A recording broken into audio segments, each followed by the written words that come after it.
వేరు, ఏమీ లేదని చెప్పడం అది వేరు. అందుకని సార్ జగన్ బ్యాక్ కూటమిపై హై అలర్ట్, మోడీ దూరం చేస్తున్నారు. ఎందుకంటే చంద్రబాబు నాయుడు గారు అవ్వండి లేకపోతే పవన్ కళ్యాణ్ గారు అండి, ఈయన రోజు రోజుకి చాలా దగ్గర అవుతున్నారు. ఈ నేపథ్యంలో జగన్కి కూడా ఈయనతో మంచి పరిచయాలు ఉన్నాయంటారు. మోదీ గారు ఎప్పుడేం అడిగినా ఈయన ఏమీ కాదంటారు. ఇలాంటి పరిస్థితుల్లో జగన్ పరిస్థితి ఏంటి? మోదీ గత ప్రభుత్వంలో 5 ఏళ్ళు జగన్తో చాలా బాగున్న మాట కూడా నిజమే. అవసరాన్ని మించి ఇస్తున్నారు అని కూడా వీళ్ళు ఆరోపణలు చేశారు, ఇదంతా నిజమే. కానీ ఇటీవల కొంతకాలంగా వరుస ఘటనలతో వీళ్ళు ఇంతగా మనకు విజయంగా ఉన్నప్పుడు మనం ఇంకా జగన్ కోసం ఎందుకు, ఇలా జగన్తో ఉన్నామనే ముద్ర వేయించుకోవడం ఎందుకని బీజేపీ ఆలోచిస్తున్నట్టు చెప్తారు. దానికి తగినట్టే ఈడీలు దాడులు చేయటం కానీ, 1-2 సార్లు కోర్టులకు పిలిపించడం కానీ ఇలాంటి ఘటనలన్నీ జరుగుతున్నాయి.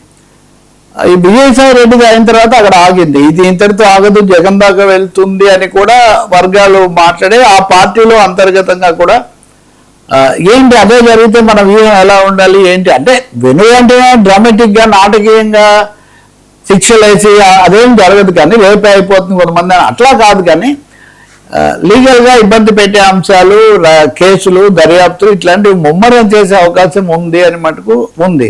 దానికి తగినట్టు జగన్ మొన్న మనం చర్చించాం కదా, ఇది చాలా డేంజరస్ గేమ్ నడుస్తుంది రాష్ట్ర ప్రభుత్వం, అయిన దానికి కాందానికి పోలీసులను దుర్వినియోగం చేస్తుంది. సిబిఐ అంటే కేంద్ర పోలీసు అంతే కదా తేడా, వీళ్ళు రాష్ట్ర పోలీసు కేంద్ర పోలీసు.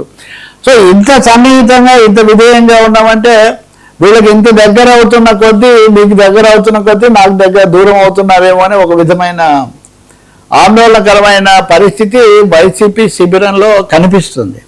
వరుసగా కొన్ని ఉదాహరణలు కూడా చెప్తున్నారు. ఇలాంటి సమయంలో జగన్మోహన్ రెడ్డి లండన్ టూర్ ముగించుకొని వస్తున్నారు. ఆయన ఈరోజు రావటమో ఏదో జరుగుతుంది.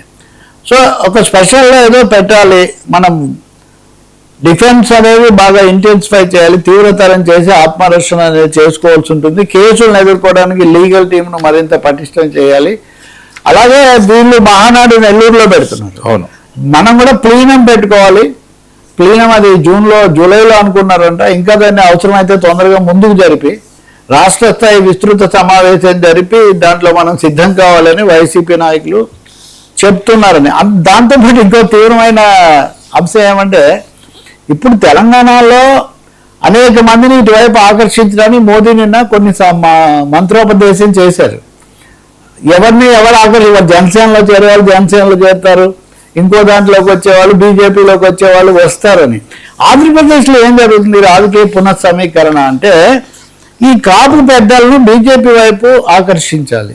అలాగే జగన్కు దూరమైన మాజీ నాయకులు వాళ్ళు ఒక్కసారి నేరుగా వచ్చి నిన్నటిదాకా విమర్శించిన పవన్ కళ్యాణ్తోనూ తెలుగుదేశంలో చేరలేరు కాబట్టి వయా మీడియాగా బీజేపీని ఉపయోగించుకొని ఈ నాయకులను మన వైపు తిప్పుకోవాలి. వాళ్ళ కేంద్రంలో అధికారం ఉంది కాబట్టి కొన్ని అవకాశాలు, కొంచెం రక్షణ లభిస్తుందనే భరోసా ఇచ్చి బీజేపీని ఈ సందర్భంలో బలోపేతం చేసుకోవాలి. ఇది కూడా ఒక కారణం బీజేపీ వైసీపీ మధ్య వైరుధ్యం పెరగడానికి.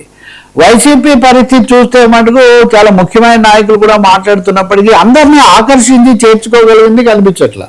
ఉన్న పాత సలహాదారుల్లో 2-3 బయటికి వెళ్ళిపోయారు, కొంతమంది కేసుల్లో ఉన్నారు.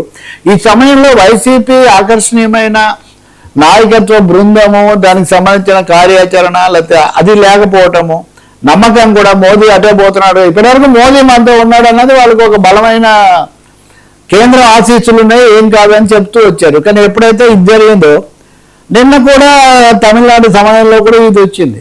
కాబట్టి ఖచ్చితంగా జగన్ తిరిగి రాగానే దీని మీద ఒక పెద్ద పకడ్బందీ అయిన వ్యూహం ఏదో రూపొందించి మళ్ళీ వేడి పెంచాలి, ఎక్కడికక్కడ ఎదుర్కోవాలి. వెళ్ళి నాయకులను పరామర్శించడాలు, ఓదార్పులు సరిపోవు, ఇంకొంచెం అగ్రెసివ్గా దూకుడుగా వెళ్ళకపోతే మటుకు దెబ్బతింటామనే ఒక దృష్టి పెరిగింది. బహుశా జగన్ టూర్ ఆ పాదయాత్రను కూడా వేగవంతం చేయొచ్చు. ఉదయం కూడా చూస్తున్నాను నేను, మాజీ ఎంపీ భరత్ పోలీసులతో దాదాపు ముఖాముఖి తలపడుతున్నటువంటి ఒక పరిస్థితి కనిపిస్తుంది అక్కడ రాజమండ్రి దగ్గర. ఇలాంటివి చాలా చోట్ల ఉన్నాయి. కాబట్టి వైసీపీ శిబిరంలో కొంత అలజడి, మోడీ రాక ఇవన్నీ సంకేతాల తర్వాత కొంత అలజడి కనిపిస్తుంది. జనసేన మళ్ళీ ఒకసారి గతంలో కూడా చంద్రబాబు కంటే పవన్ కళ్యాణ్ ఎక్కువ జగన్ మీద అస్త్రాలు ప్రయోగించడం, వాళ్ళు ఇది ఎక్కువగా జరుగుతుండేది. ఇప్పుడు కూడా జనసేన కొంచెం అగ్రెసివ్ మూడ్లోకి వచ్చి మళ్ళీ ఎదుర్కోవాలి, వాళ్ళు మనల్ని అంటుంటే మనం ఊరుకున్నాం. మరీ ముఖ్యంగా తమిళనాడులో విజయ్ గెలిచినప్పటి నుంచి పవన్ కళ్యాణ్ అక్కడ ఉండిపోయాడు, ఆయన చూడండి అని పదే పదే అంటున్నారు. మనకేదో ఫైర్ లేదు, మనకేదో దమ్ము లేదని, మన దమ్ము ఏదో చూపించాలి, వెనకబడితే వాళ్ళు మరీ రైడ్ చేస్తున్నారని. సో ఇప్పుడు ఆయన వచ్చిన తర్వాత ప్రాథమికంగా ఎల్లుండి 13వ తారీఖు సమావేశం పెట్టుకున్నారు వైసీపీ వాళ్ళు. ఆ సమావేశం తర్వాత తదుపరి వ్యూహం స్పష్టమవుతుంది, మొదలవుతుందని భావిస్తున్నారు. అలాగే జాతీయంగా కూడా ఏం చేయాలి, ఇప్పుడు ఇప్పటి వరకు జాతీయంగా బీజేపీకి పూర్తి అనుకూలం, ఎన్డీఏకి పూర్తి అనుకూలమని అలా ఉన్నాము.